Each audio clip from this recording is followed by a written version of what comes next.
back, guys, to the junk room. Back from New York, but it's just an audio video this time because we're going to talk about something so small. I wanted to make sure I could put big pictures up so you can see it, and you much rather see these Star Wars toys than see my face, I'm sure.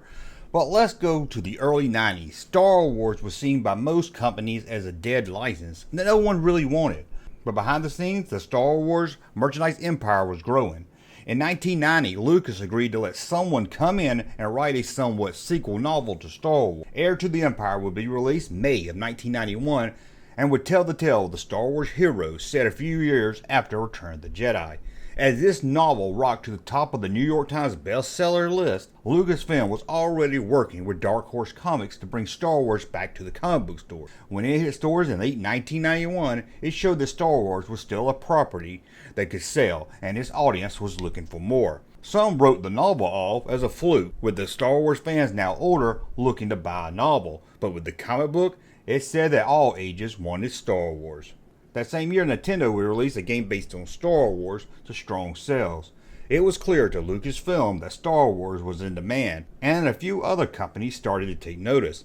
Just Toys reached out to Lucasfilm in 1992 to bring action figures back to the stores, but this time they would be cheap, rubbery, and ugly, as they would be a part of their Benham's action figure line. Also coming to Lucasfilm was a micro toy company called Galoob, who had a huge plan for Star Wars. Selling smaller scale ships, they could add a whole universe of ships, playsets, and more that the action figure line never could.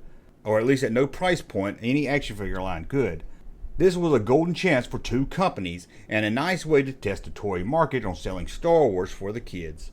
Just Toys would hit the market first in mid-1993, with Galoob hitting just a few months later. For the first time since 1995, kids and Star Wars fans could walk into a toy store and see new Star Wars toys on the shelf. In 1993, Galoob released Star Wars Micro Machines. The company would test the waters, only releasing 3 packs. Each one of those packs would be based on each film. The Star Wars set would come with a Falcon, a Star Destroyer, and an X-Wing. The Empire Strikes Back would come with a TIE Fighter, an AT-AT, and a Snowspeeder, and the Return of the Jedi would come with an AT-ST, Jabba's Sails Barge, and a B-Wing. All ships would come with a plastic display stand. The packs sold well, and within just a few months of release, Galoob was already working on what they could bring for the 1994 line and how to expand the line, releasing more than just a few small ships. First, it would do a Series 2 of the small ships. The Star Wars one would come with a Blockade Runner, a Jawa Sandcrawler, and the Y-Wing. The Empire Strikes Back set would come with Slave 1, Cloud Car, and a TIE Bomber, with Return of the Jedi coming with a Speeder Bike, Imperial Shuttle, and an A-Wing. But that wasn't all you got in 1994, as Galoob expanded the line with playsets that would come with micro figures and a ship. The Death Star would come with an X-Wing and figures of R2-D2, Han Solo, Princess Leia, and Darth Vader. The Ice Planet Hoth playset would come with an AT-AT and figures of C-3PO, Stormtrooper, Luke, Leia, and a Han Solo on Tauntaun. Also part of the Empire Strikes Back playset line would be Dagobah playset that came with an X-Wing and figures of Luke, Obi-Wan, Vader, and Yoda. For Return of the Jedi, there would be Planet Tatooine that would come with a Sails Barge, a figure of Jabba, Princess Leia, Cy Snoodles, Max Rebo, and Boba Fett. And the final playset for 1994 will be one based on Endor that would come with an AT-ST and figures of Wicket, a Stormtrooper, Chewbacca, Boba Fett, and some reason Yoda. The line was a huge hit and would grow even larger with the release of the special edition Star Wars films and then the prequel in 1999. By the time the line ended in 1999, about 114 sets would be released. However, the success of the Star Wars Micro Machine line couldn't help Galoob stay afloat in the toy market.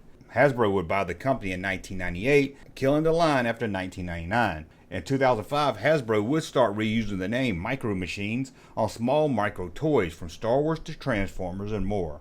For a small toy line in the 90s, these toys were a lot of fun. The line would go from small ship packs to action figure packs, to those play sets, to even transforming head play sets that were full of play features. If you would like to see a part 2 of this video where I'll look at what came after 1994, please thumb up this video so I know you'll want more in this series. But that's a look at the time Star Wars came back to the toy aisles in a small micro machine size. I want to thank you for watching. As always, thumb up on all my content, subscribe to the channel, and we'll talk again soon.